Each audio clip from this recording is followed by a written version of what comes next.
Kinumpirma na ng RDC3 ang resolusyon ni Pampanga River Basin Committee Chair Governor Aurelio Umali na nag-iendorso kay League of Municipalities of the Philippines Nueva Ecija Chapter President Mayor Ferdinand Blueboy Abisamis bilang co-chairman ng nasabing komite. Endorsing to the RDC a confirmation of Honorable Ferdinand Blueboy, maraming Blueboy, Abisamis, Mayor of the Municipality of Peñaranda and President of LMP Nueva Ecija Chapter as co-chairman of the PRBC. Do we hear any objection or manifestation?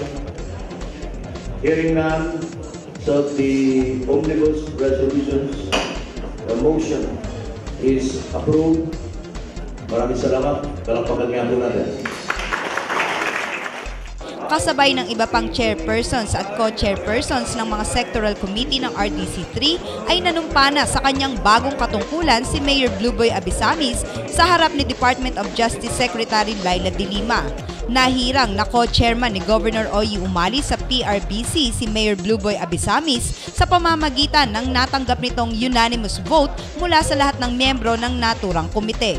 Inendorso ni Governor Umali si Mayor Abisamis kasunod ng approval ng nauna niyang resolusyon na palawakin ang membership ng PRBC sa pamamagitan ng pagdaragdag ng Manila Bay Coordinating Office at LMP-NE.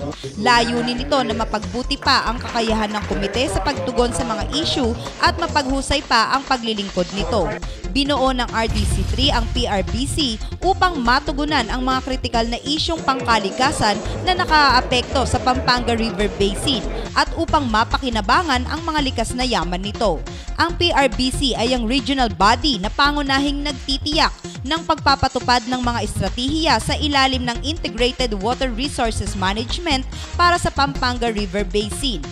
Ang Pampanga River ay ang ikalawang pinakamalaking ilog sa Luzon, kasunod ng Cagayan River at pangatlong pinakamalaking ilog ngunit pinakamahalaga sa bansa.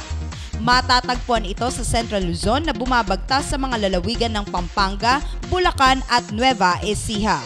Ako po ang inyong kaibigan, Clarissa de Guzman para sa Balitang Unang Sigaw. Unang Sigaw.